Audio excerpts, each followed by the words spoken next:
Hey folks, Moosepec Ops Monkey here. Today, I want to talk to you a little bit about satellite phones.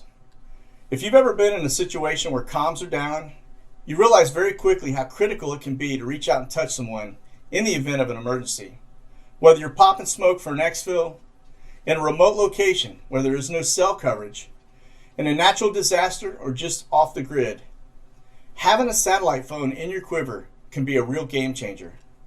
And one of the beauties of the sat phone is that it can also be used without giving up your precise location, unlike a cell phone. All you need is an open sky, and the satellites will do the rest. Now, for my sat phone needs, I use the Satellite Phone Store, as they have several options as well as lots of different plans available to fit your needs. Plus, they have a ton of accessories like Faraday pouches, hard cases, etc. They also have an exclusive offer for the Monkey Nation. Just go to sat123.com/monkeywerx via the link in the description box below, or call 619-399-3800 and tell them Monkey sent you. That is good coffee. All right, welcome folks. Moosepec Ops Monkey here. I am back, and man, that was a long 7 days, and what a time to leave. I tell you, it is nice to be back in the studio and having all of the niceties that we normally don't get when you're on the road trying to do a show. And so, that said, let's kick things off here real fast. This is going to be it's actually 10 a.m. Central Time right now on March 3rd, 2022. And this is going to kind of kick us off into our sit rep for today. Now, this one is out of sequence. Normally it's Monday, Wednesday, Friday. But for today, it's Thursday. I didn't get home in time yesterday to do one, and so I thought I would just go ahead and pop one out today, and then of course we'll be right back on schedule tomorrow. But we're going to kick things off in Skyglass, my favorite flight app out there, and just kind of look at the sky, what's going on across the U.S., and then we're going to delve into the Ukraine and all of the shenanigans that are going on over there. And also, I just want to put some things in perspective as we get into this. Just to kind of level set things, because the media is pumping, and you know what it is. They're very good at it, trying to tell you what to think and how to think.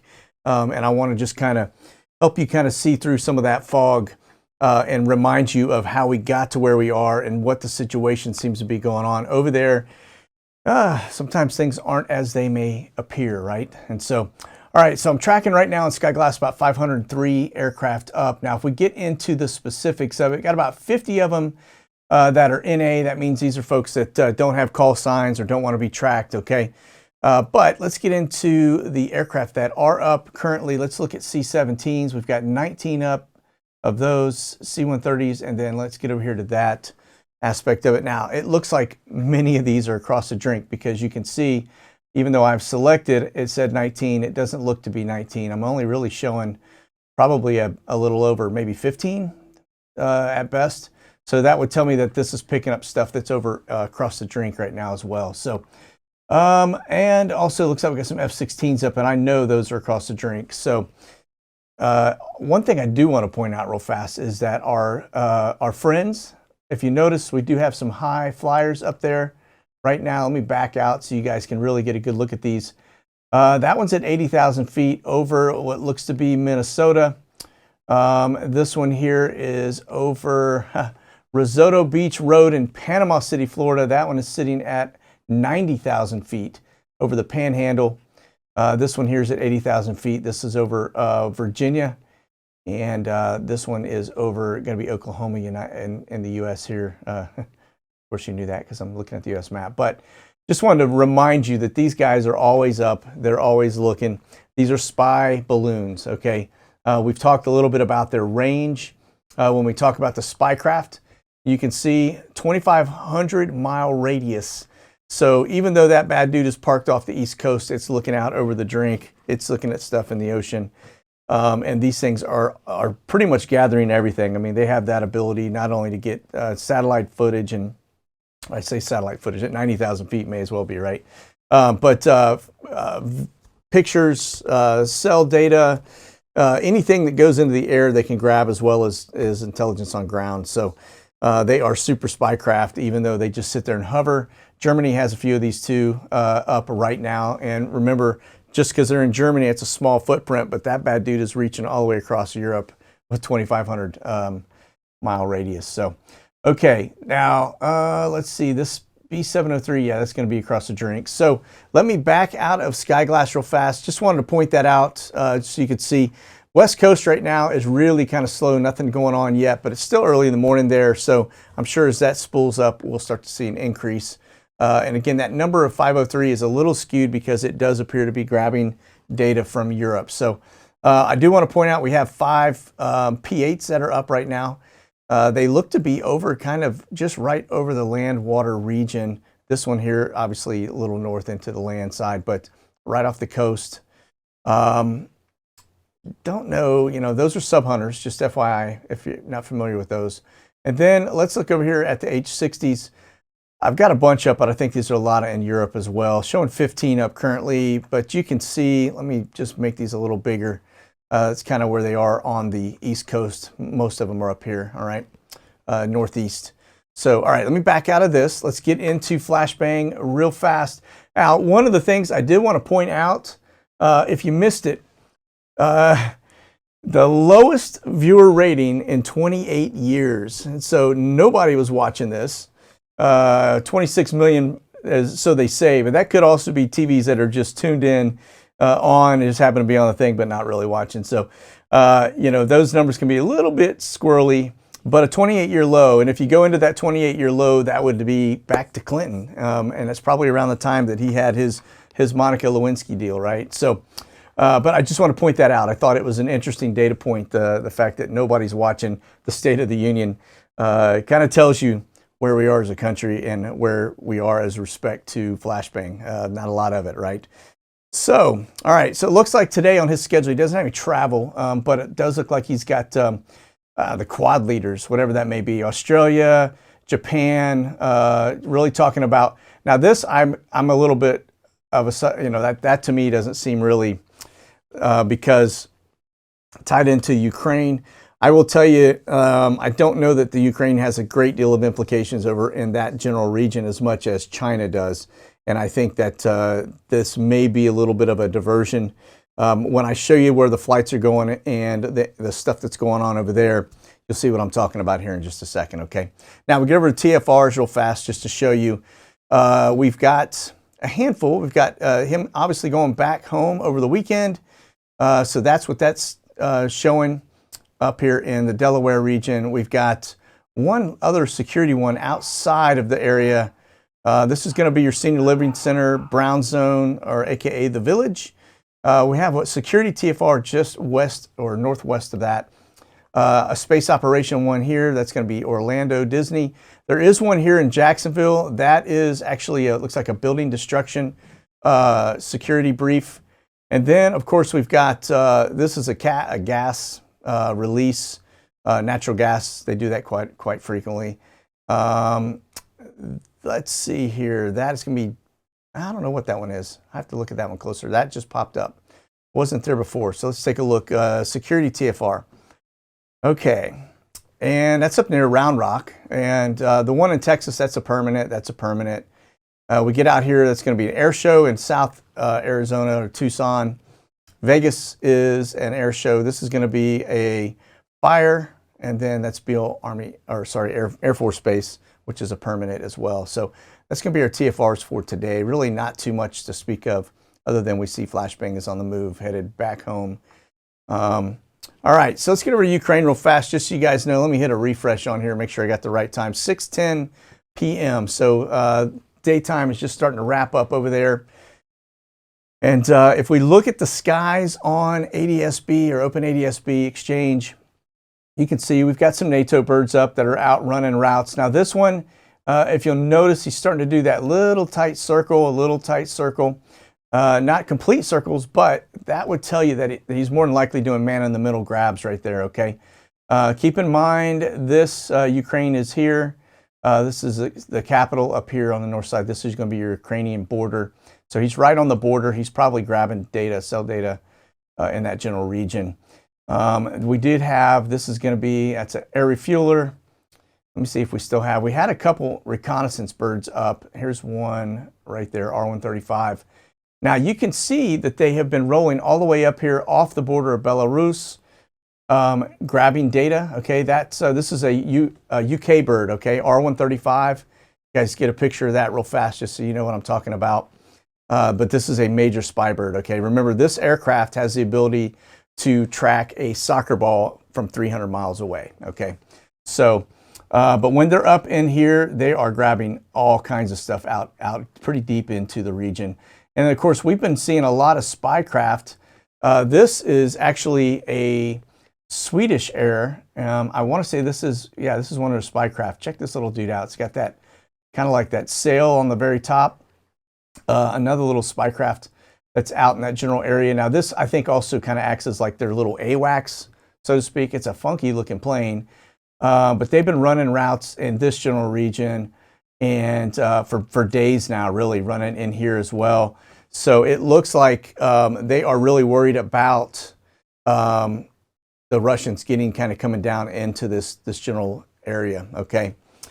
So, and that may be what's actually occurring, because we're seeing a lot of looks up here all the way into Lithuania, Latvia, Estonia. So who knows? I don't think he's going to stop here at Ukraine, but I do say this, as you look into one of the things we don't want to lose sight of. Let me see if I can show you. Remember uranium-1? I show this chart from time to time. Now, these are all gathered out of news articles, whether it was the Epoch Times or Newsweek, whatever it may be, over a period of time. But don't lose sight of the fact that Ukraine is at the heart of most of this uranium-1 stuff, okay? And this ties all these folks back together.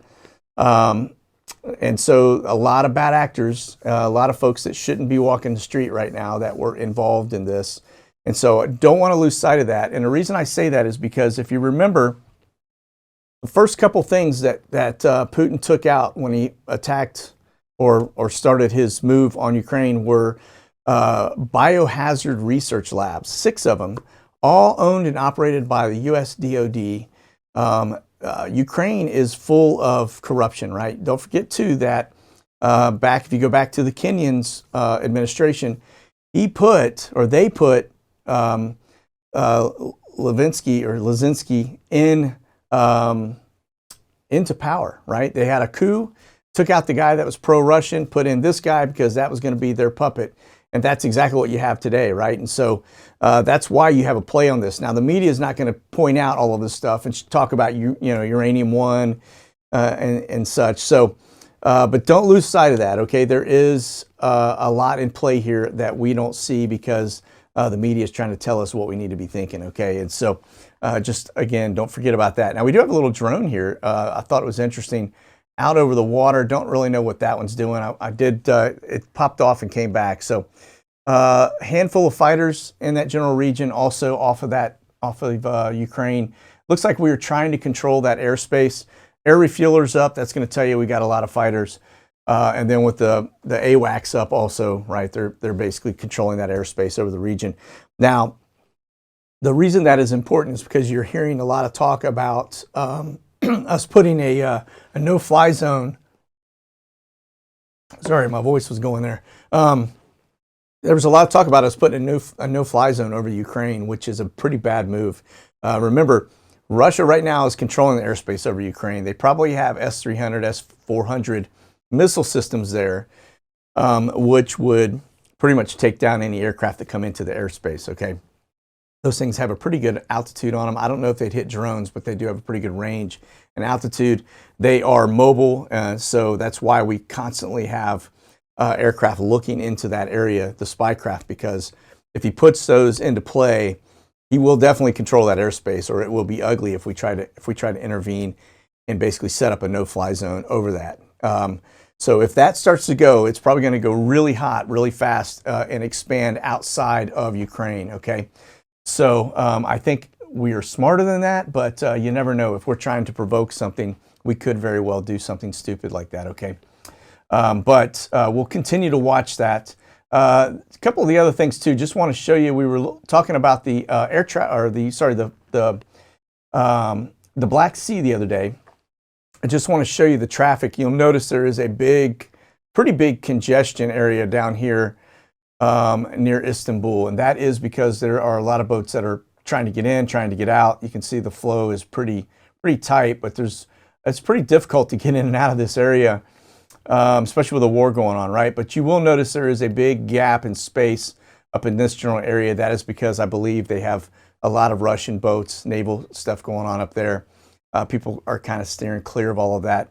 But this seems to be the main port that they're bringing into. Remember, the green are going to be cargo ships. The red are tankers, oil tankers, okay? So that's going to be your waterworks. And now here's the other thing, too, I want to point out. One of the things that is probably going to backfire on us is we deliver hundreds of surface-to-air missiles to the Ukraine. Now, you may remember we did that actually in Afghanistan as well. When Taliban was fighting Russia, we basically, or the Soviet Union then, we basically pumped them full of Stinger missiles. And then later down the road, that ended up backfiring on us because we basically gave our enemy surface-to-air missiles. And when we got into the area ourselves, we were actually getting helicopters knocked out because they had the Stinger missiles. And but it was a game changer because they were taking out Soviet helicopters left, right, and center. And so I think that's kind of what the thought was while they do this. But those things, if you're not familiar with them, I just kind of show you what it looks like. That is a Stinger missile launcher, should I say. It's a shoulder fire. It's fire and forget. It's good to about 11,000 foot in terms of altitude. And once it launches, it locks onto an object, and you basically launch it and you can walk away. You don't have to guide it in or do anything like that. It is fire and forget up to 11,000 feet. And I want to say at about 17 seconds it actually detonates. But it travels at around 2.45 Mach, which is scooting. So for a helicopter, it doesn't have a chance. Even a fighter has to probably scramble a little bit to get away from that one, okay? So, but that's what a Stinger missile system looks like, okay? Notice it's got the dummy on here. It just means it's inert, okay? All right, let's get over here to Forward Observer. Again, if you don't follow or get your news from these guys, pretty impressed. They are pretty dialed in on terms of the intel that they get and how they put it out. And they put it in some very good bite-sized chunks. And so just wanted to point out one thing I thought was a very interesting word usage. It says here, they're talking about the the Cold War emerging in logistics. Supply chain analysis believe that the global logistics industry is witnessing the remaking of the world order. Where have we heard that before? Great Reset, New World Order. Yeah, that sounds like it. Now, don't forget, we don't lose sight of this. I'm going to put this back up here. Remember, this is the Great Reset by Klaus Schwab himself. This is kind of their plan of action on game changers that'll actually help them implement their new world order. But I want to point out a couple things. Notice dead center, just below climate action failure, is involuntary migration. Yeah, that's what we're seeing around the world right now, big time. We've had it at our southern border. We've got it now. They're saying almost 1 million people are pushing in to the west into Ukraine. We're going to look at the map here and just show you where we are relative to day 8 of the war. But cyber attacks, another big piece, social instability. There are a lot of things on this when you start to look at it and you look at the world around us that you can pretty quickly tell that they are marching to that plan, okay? Now, there are a couple other things too I wanted to point out. There is we talk about this, let's see here, called SWIFT. You may see that we're putting some big leverage on the SWIFT system this is the monetary system that allows Russia to basically, exchange money and do their deed, right? Well, Russia and China got together back, you may remember this, in 2019, in 2015, and they basically had an agreement to get out of that, and they set up an alternate system that allowed them in 2020 to process about 46% of their funds between the countries without using the US dollar, okay? So that was 2 years ago. I'm sure it's better now. Maybe it's 60%, but that's getting them out of that SWIFT. And so we talk about how, killing the SWIFT basically ties their hands. but they basically have, the ability to work around that. So I don't know that's going to be a big impact as we think in terms of sanctions, all right? So I just want to point that out. It's just a note, data point, but they saw that coming a long time ago, getting away from the dollar, all right? Now, let's get over here real fast. We're going to take a look at day 8. I just want to show you what this map is looking like. As you can see, coming in from Crimea, we knew that was going to be a control point, and then headed in from Belarus, another control point. But if you'll notice, the map is working right to left, right? And so that's forcing a lot of people out into Poland, where we've set up those immigration camps. So this is day 8, going very slow actually, but again, we just need to pay attention to that. I'll continue to update that map. It's a pretty good little map showing you where they have control, and you can see them putting the squeeze on. It looks like Kiev is basically the next big step for them. All right. Okay. Now let's get over here real fast to show you flight radar. This is going to be that the bird we were just looking at. This is going to be the UK spy bird. You'll notice it's now working some routes off of the Black Sea, getting ready to do its turns. Again, track a soccer ball from 300 miles. So they're grabbing a lot of data in here that is going to help kind of lay out the battlefield, okay? All right, cyber attacks. Let's see where we are relative to that. Now, this is going to be probably the next big mover, especially as the sanctions come into play. You're going to probably start seeing a lot of stuff go offline through these attacks, okay? Black Sea here, Ukraine here. You can see, it looks like there's quite a bit of stuff going on there right now. And then if we get over here to the U.S., that's the part that's going to probably impact us the most in the coming days and weeks, okay? So there are the cyber attacks. Now let's get over here to the Royal Air Force, just kind of show you their movement, what they're up to. Looks like they're still bringing folks in. Black Sea here, that's going to be your spy craft. All right, so we won't pay too much attention to that one, but the others, looks like they're still putting people into the region, okay? We're not going to see the destination, and that's okay, but we can just see they're on the move still, okay? All right, and yeah, that's going to be our spy birds, you guys can see there. So a little better to look at from that standpoint. All right, we get over here to our camber flights. Now this is the equivalent, this is the U.S. equivalent to the UK troop movers. U.S. Transportation Command, also known as camber.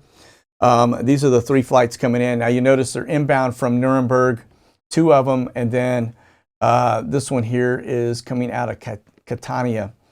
This one rolling into, looks like Fort Worth up there at Alliance. And so we're still on the move, still moving some troops around, okay? Now the Omni is the telling part. Remember we went back over here to the flashbang piece and I said he's talking to the Indo-Pac folks and he says it's about the war in Ukraine. Not buying it, only because if we go over here and we look at the flights, this thing, we've been tracking these nonstop. These are 2 back-to-back flights headed into Japan, Yokota Air Base, and the other one looks to be headed into Seoul, Korea. Or sorry, Seoul. Yeah, that is Korea, not Japan. So we got 1 in Japan, 1 Korea. But I just want to point that out. This has been going on now for over a month. We've got regular flights. These are troops coming inbound. And so Omni is a big troop mover, just like Atlas Air and some of the others. But Omni has got the lion's share right now in terms of everything going to the Asian Pacific range. So so that tells you right there that they think things are getting ready to pop off over here. And that's probably the real reason for the meeting with the folks in that general area, right? Because that does impact, that's a pretty big impact on Australia. I've already seen them talking about impacts on their economy because of some of the stuff going on. So, but yeah, we've been moving folks in and out of there pretty regularly. Okay, now we're going to get into Biggs Army Airfield. I want to show you something real fast. We don't want to lose sight of it. You may remember I've been talking a lot about the immigration piece. I haven't been chiming on it much lately because wars are about to pop off big time, right? So, but we get over here, I just want to show you that the U.S. still has a plan for a new center to process Afghan refugees, and that's up in Virginia. People are kind of raising a little bit of stink over it, but that's 2,000 evacuees a month that Homeland Security intends on bringing into our country and processing them out of there. Now, it looks like for these 2,000 a month, they're going to be staying at Lakehurst in New Jersey. where they're currently housing them. But that is kind of the plan. And in Virginia, I want to say it's Fort Nix. I think that's what it was in Virginia. But that's just as a heads up, they're still bringing folks in. So this hasn't ended. And so when we get into this and I show you some of the flights moving, keep in mind that the reason I think we're still seeing some of the flights that may be moving poppies around the U.S. is because the number's higher than anybody is really reporting. And that's why we're still continuing to see movement, all right? We hear of all these bases clearing out of them and that they're not there anymore. But this is a large one at Biggs Army Airfield, a very large tent city. And I think this could be what we are still seeing. I still think there's a lot of folks there, I'll be honest with you. And I think we've probably missed a couple inbounds, but I just want to point that out. So let's look at the arrivals. We've got, that's an Atlas Air coming out of Portsmouth. We have an Eastern Airlines coming out of Miami, and then an Omni Air coming out of Fort Worth Alliance. Again, Omni's going to be troop stuff for sure, 100%. Now we get over to the departures board. You're going to notice that this flight, this Atlas Air flight, is headed out to Baltimore, Washington. Now it could be troops and it could be rolling people out of the U.S. Headed over across the drink, but that'd be over to the Europe side. Now, Eastern Airlines, that's McCord, that's headed into Tacoma, Washington. That's going to be a stager because you're going to see a flight, probably an Omni flight, that's going to head over to Asia from there. Same thing here, up to Anchorage, you've got a 777-200, that's an Omni flight, that's going to be troops. And then this Delta Airline one, I'm not really sure of. That's headed to Grand Rapids, Michigan. That could be poppies, all right? Now, the other piece too, and our board just cleared on me, we had more actually that was stacked down here. They're not there now. So, but there's a United Airline headed to Houston. That also could be poppies. But I'm not 100% on that. And then we've got this one coming in, a United Airline flight coming in from Harrisburg, Pennsylvania, and then that's going to turn from there and go to Houston. That's why I think that's not troops. I think those are indeed probably poppies being rehomed, okay? Okay, so we were talking early on. I was telling you when all this stuff was starting to kick off, I said that you will know when the boards are clear that there is a war going on. And so I just want to prove my point. The board is clear. These down here are irrelevant. Those are just scheduled. Never in a million years will they take place, but they're just showing schedule and delay. So these are people trying to get back probably somehow into the region. These are people trying to get out of the region, okay? But you can see the board's clear. Nothing is flying. And that's exactly what we said was going to happen, okay? Now, if we get into the map and look at just the general region itself in terms of traffic, you will see nothing in the sky either. What that tells you is there are more than likely those S-300, S-400 surface-to-air missile mobile units that will take down an airplane in a heartbeat. And so because Russia is controlling the airspace over Ukraine, those ground units will prevent, I think, us from getting in there and starting to take out. The only way we're going to be able to take over the airspace in Russia is to take out those ground targets. So that means we would have to go hot and engage, and I don't know that we will do that. Okay, but you can tell we're definitely getting a little nervous that Zelensky may be getting the boot, and it's going to change the dynamics in that region, and it's probably going to punch everybody in the wallet that you saw on the original screen that we talked about. And let me get back over to that, which is the pay-to-play piece and Uranium One. Okay, so all these folks got skin in the game in Ukraine for the most part, at least on the right side of the map. And so just remember that when all this stuff goes down and Putin is taking it out of play, every one of these guys are getting hit financially. So we may be talking about sanctions against Putin and everybody else, but that is really the true sanction that's going on. Okay, now let's go over here. We don't want to lose sight. Real fast, just want to point out Guantanamo Bay. We've been really focused on all this other stuff, but I do want to just show you, we do have some interesting flights coming in and out. We've got, this is a medevac flight coming out of Tampa. Looks like it did a quick turn from there, picked somebody up, took them to Lauderdale. And then we've got this one here, that's a Graybird. That's going to be one of your Phoenix Airbirds that we've been tracking for quite some time. That one is coming out of Norfolk, which is very interesting because we never see them come out of there. And then, of course, it's returning to Cobb County up there in Georgia. that's a home base operation. So they're going to probably be bringing somebody here and dropping them off because that's returning to base for them. Okay. So get over here on our arrivals board. Let's see what's been going on just in since the last week. Yeah, we do have some interesting birds coming in and out. That's a new one right there, 82 ml. Have not seen that. Air Transport International, then the gray bird, and then this is a medevac one. So this one right here is definitely a new one. Haven't seen it. We'll watch to see if this may be coming into the sequence as before, but you can see that's the aircraft right there. Very similar to the ones that we've been watching, like the Phenoms and 300s and things like that.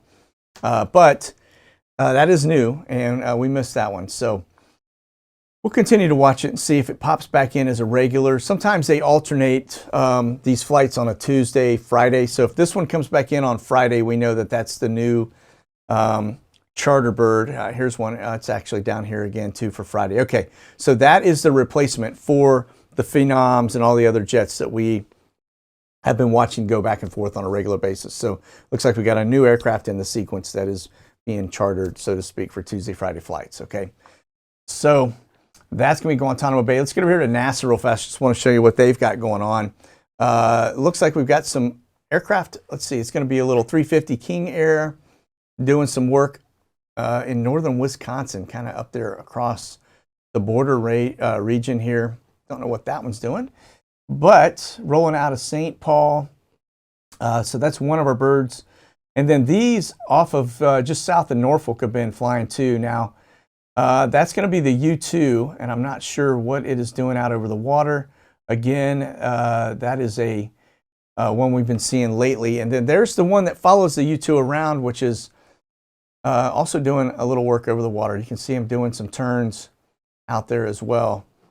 Don't know what they are up to, but they've been doing a lot of stuff off of this region here, just a little bit north of that for a couple weeks now. All right, and then we've got one down here in West Palm Beach.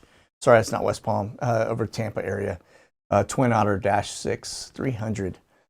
And again, looks to be doing some type of surveillance route, this back and forth kind of deal. So no telling. These aircraft, by the way, the NASA birds, have some unique capabilities. These aren't just regular birds popping up there. They've got surveillance. They've got atmospheric, readers and all kinds of wild stuff. So there's no telling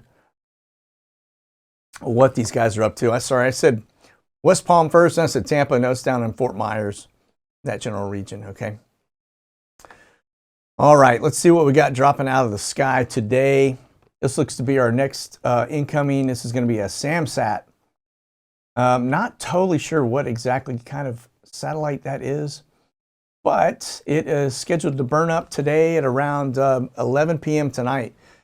So depending where that is at 11 p.m. tonight, could get a pretty cool little light show. So that looks pretty wild in the night, because it just looks like just a debris field of fallen stars.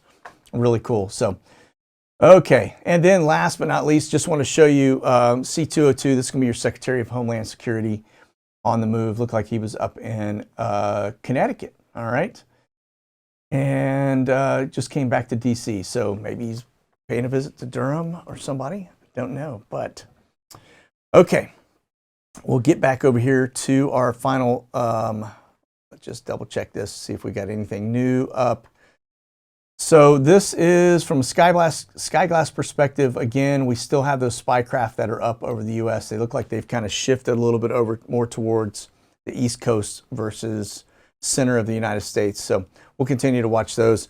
That's going to be it. I will be back tomorrow with our regular sit rep. That one should be around 11 a.m. Central Time. So, and then we'll do our Q&A after that with the members. And that's it. You guys, listen, stay safe out there. Things are definitely getting a little bit interesting. And keep your powder dry. God bless. Monkey out.